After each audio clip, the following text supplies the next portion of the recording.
Hello everyone, today's topic is MCQ solving tricks. ठीक है, आपको एग्जाम में हमेशा एमसीक्यूज आते हैं और आपका दिल करता होगा कि जिसने भी बनाया है ना उसको हमें शूट कर देना चाहिए, लेकिन ये इसलिए इम्पॉर्टेंट है क्योंकि इससे हम आपके कॉन्सेप्ट्स चेक करते हैं। ठीक है, आपने क्या लर्न किया है, क्या आपके कॉन्सेप्ट्स हैं, वो आपने क्या इंप्लीमेंट किया है अपने नॉलेज को। ठीक है, पूरा ईयर वो सारा इससे चेक होता है, इसलिए ये हमारे लिए बहुत इंपॉर्टेंट है आपको देना। ठीक है, अब एमसीक्यू के 3 लेवल होते हैं, C1, C2, C3। C1 में रिकॉल होता है, आपने क्या रिकॉल करके आप लिख रहे हैं, इंटरप्रेट क्या करते हैं और क्या एनालाइज करते हैं, प्रॉब्लम सॉल्विंग C3 में आता है। अब जो अंडर ग्रेड स्टूडेंट्स हैं, जैसे कि आप सब स्टूडेंट्स हैं, आपके लिए हम बनाते हैं C1 और C2 लेवल के क्वेश्चंस। ठीक है, ताकि आप इजीली कर सकें। ये वाले तो आप इजीली कर लेते हैं, C2 लेवल के आपको थोड़ा सा डिफिकल्ट हो जाता है आपके लिए। ठीक है, और जो पोस्ट ग्रेजुएट लेवल होता है उसमें ये C1 किसी सूरत नहीं आता, उसमें C2 और C3 लेवल के क्वेश्चंस होते हैं। ठीक है, तो आपके यही आएंगे C1 और C2। अब आप आ जाए सबसे पहले कि आपने क्या करना है। सबसे पहले आप ये बात याद रखें कि आप जब भी एग्जामिनेशन हॉल में जाते हैं, ट्रस्ट योर सेल्फ, आपसे ज्यादा लायक और आपसे ज्यादा इंटेलिजेंट बच्चा पूरे हॉल में कोई नहीं है, ट्रस्ट मी। ठीक है, इसलिए आपने इधर उधर देखने की कोशिश नहीं करनी है, आपने आप पे पूरा ट्रस्ट रखना है। ठीक है, आपको आता है, आपने सारा साल पढ़ा होता है, लेकिन आप लोग पैनिक कर जाते हैं, आप लोग परेशान हो जाते हैं, जिसकी वजह से मामला जो है वो खराब हो जाता है। ठीक है, तो आपने अपने आप पे बिल्कुल बिलीफ रखना है, ट्रस्ट रखना है। ठीक है, और याद रखिए जो एग्जामिनर्स होते हैं ये बड़े चालाक होते हैं, इनके जो शुरू के क्वेश्चंस होते हैं ना पेपर में, शुरू के क्वेश्चन नंबर 1, 2, 3 ये डिफिकल्ट बनाते हैं ताकि वो आपको कंफ्यूज कर सकें। अगर आप पैनिक कर रहे हैं तो आप और पैनिक हो, ठीक है, और परेशान हो, और यही उन्होंने आपका चेक करना है। ठीक है, तो आपने शुरू में आपको डिफिकल्ट क्वेश्चन की सीरीज आएगी, आपने उससे बिल्कुल परेशान नहीं होना और आपने उनको छोड़ देना है। ठीक है, स्किप करते जाएं, जो आपको आगे क्वेश्चन आते हैं आप उनको टिक कर दें। ठीक है, आपने जो क्वेश्चंस आपको नहीं आ रहे उन पे प्लीज टाइम वेस्ट नहीं करना, क्योंकि इसमें टाइम शॉर्ट होता है और बच्चों का जो एग्जाम होता है उसमें बहुत से एमसीक्यूज मिस हो जाते हैं। ठीक है, सो आपने टिक स्किप टेक्निक यूज करनी है। जो आपको आते हैं वो आपने टिक करते जाना है, जो आपको नहीं आ रहे उसको फिलहाल आप छोड़ दें, वो हम एंड पे देखेंगे उनका क्या करना है। ठीक है, सो टिक एंड स्किप टेक्निक आप यूज करेंगे। उसके बाद है time management, this is very important. अगर आपका 1 आवर का पेपर है, 15 मिनट्स तो आप रीड करने पे करेंगे। एक बार जो आपने रीड किया है, जो आपको बहुत इजी क्वेश्चन लगे हैं उनको आप सॉल्व करेंगे।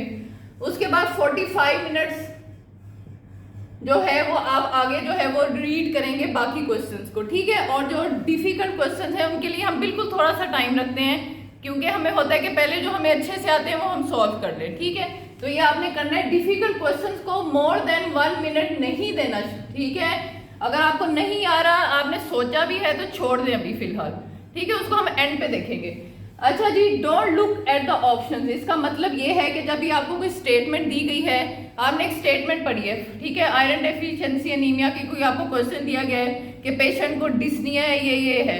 अब आप खुद से अपने ब्रेन को रिकॉल करें और सोचें कि ये किस कंडीशन में होता था, मैंने क्या पढ़ा था। अभी ऑप्शंस मत आप पढ़ें।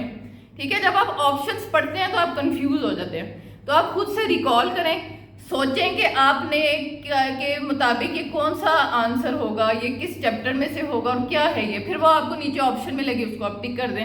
जब आप ऑप्शंस पढ़ते हैं तो आप फौरन से कंफ्यूज हो जाते हैं, क्योंकि ए ऑप्शन जो होती है ना, हमेशा वो हमने आपको कंफ्यूज करने के लिए डाली होती है। ठीक है, ताकि आप अच्छे से कंफ्यूज हो और आपसे हमने गलत आंसर जो है ना वही निकलवाना होता है। ठीक है, तो ए ऑप्शन जो है इस पे आप होके तो कंफ्यूज हो जाते हैं, इसलिए ऑप्शंस पे भी तवज्जो मत किया करें, स्टेटमेंट पढ़ा करें, खुद से आंसर बनाने की कोशिश किया करें। ठीक है जी, उसके बाद है रिमूव ऑफसेट वैल्यूज।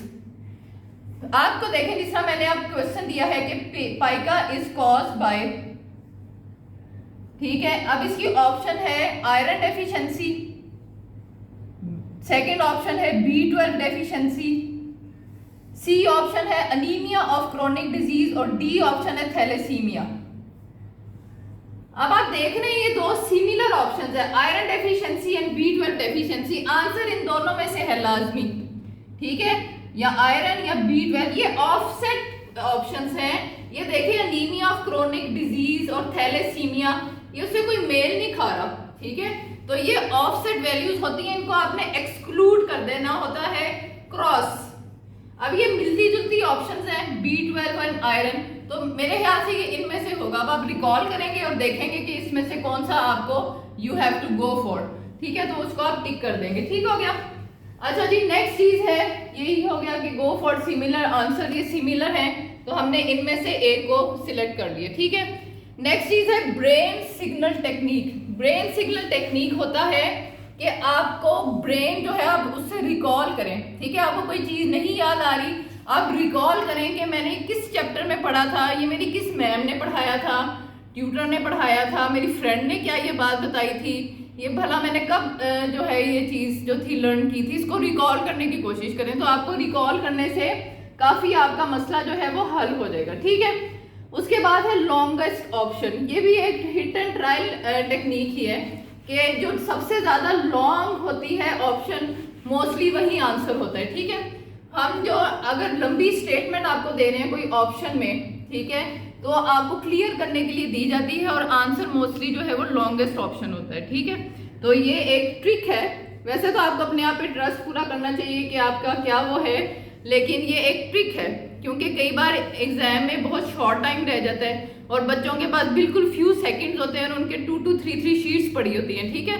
तो तब ये ट्रिक्स आपके काम आते हैं, ठीक। तो आप लॉन्गेस्ट ऑप्शन के लिए ऑप्ट करेंगे, ठीक है। उसके बाद है all of above versus none. अगर आपके पास ऑप्शन आ रही है ऑल ऑफ अबव तो मोस्टली यही आंसर होता है, ठीक है, ऑल ऑफ अबव। और अगर नन आ रहा है तो ये से रिसर्च से पता चला कि नन ऑप्शन जो है ये सिर्फ 5% केसेस में आंसर होता है, ठीक है। So you have to go for all of above अगर आपके ऑल ऑफ अबव की ऑप्शन है, ठीक है। इसी तरह बी वर्सेस सी, अगर आपको कुछ समझ में नहीं आ रहा कि ये क्या है आंसर, क्या करना है, then you have to go for B, ठीक है। ये टीचर होके भी मैं आपको ऐसी बात बता रही हूँ, लेकिन ये ऐसे रिसर्च से प्रूफ हुआ है कि आंसर जो है वो मोस्टली क्या होता है, बी होता है, बी, ठीक है। तो ये आप इसके लिए जा सकते हैं। अगर आपको एंड पे बिल्कुल टाइम नहीं है, आपके पास फ्यू सेकंड हैं और आपसे वो जो है एग्जामिनर वो आपका पेपर ले रहे हैं, तो आपने किसकी तरफ जाना है, बी की तरफ, ठीक है। सो आप इसकी बी की तरफ जा सकते हैं, ठीक है जी। बी और सी में से कोई आप जो है वो सिलेक्ट कर लें। उसके बाद है don't leave your paper blank, ठीक है। Don't leave your paper blank, अपने पेपर को कभी भी एम्प्टी मत रखें, उसको सॉल्व करें। मेरे पास पेपर्स आते हैं जिसमें बच्चों ने सारा एम्प्टी छोड़ा होता है, ठीक है। अगर आप बीसी में से भी कोई कर देते हैं तो वो आपके लिए आपके 25% चांसेस तो हैं कि आप वो ठीक कर देंगे, ठीक है। इसलिए आप बी या सी में से कोई भी कर दें। अगर आपके पास 5 ऑप्शंस हैं, ठीक है, 5 ऑप्शंस का आपका क्वेश्चन है तो ई के लिए भी आप जो है वो ऑप्ट कर सकते हैं, ठीक है जी। नेक्स्ट है यूज क्लूज फ्रॉम क्वेश्चन, जो आपको क्वेश्चन दिया जाता है उसमें ही क्लू होता है। आप क्वेश्चन को 2 टाइम्स रीड करेंगे, ठीक है, 2 टाइम्स आपने रीड करना है और उसी में से आपको क्लूज मिलेंगे और आपने वो देख लेना है कि क्या आपका आंसर है, ठीक है। क्वेश्चन में ही आंसर होता है, क्वेश्चन ईजी होता है, ऑप्शंस जो होती हैं दे आर डिफिकल्ट, वो आपको कंफ्यूज करने के लिए डाली जाती है, ठीक है। सो आपने उससे परेशान नहीं होना। नेक्स्ट चीज है रीड योर पेपर केयरफुली, उसमें कई बार एक्सेप्ट होता है, पूरी स्टेटमेंट के एंड पे एक्सेप्ट लिखा होता है और वो आप छोड़ देते हैं पढ़ना, ठीक है। आप वो परेशानी में जल्दी से पढ़ते हैं और नीचे वो ऑप्शन देखते हैं, जो एक्सेप्ट का वर्ड है या ऑल का वर्ड है वो आप भूल जाते हैं, ठीक है। Which is not, except, all, तो आपने ये सारा जो है ये ध्यान से पेपर करना है, ठीक है। नेक्स्ट इंपॉर्टेंट चीज, आपने एमसीक्यूज के ऊपर लिखी होती है स्टेटमेंट कि एनसर्कल योर आंसर और टिक योर आंसर। अगर वो एनसर्कल कह रहे हैं तो आपने ऑप्शन को एनसर्कल करना है, ठीक है। अगर वो टिक कह रहे हैं तो आपने टिक करना है, ठीक है। ये प्रोटोकॉल के अगेंस्ट नहीं जाना। कुछ बच्चे जो है उस जो आंसर होता है उसको ऐसे ब्लैक कर देते हैं ऐसे पूरा, विच इज वेरी बैड, ठीक है। अच्छा जी, नेगेटिव मार्किंग है अगर पेपर में, तो फिर तो ये आपके तुक्के काम नहीं आने वाले, फिर तो आपको वही बहुत ज़्यादा जो है वो मेहनत करनी चाहिए।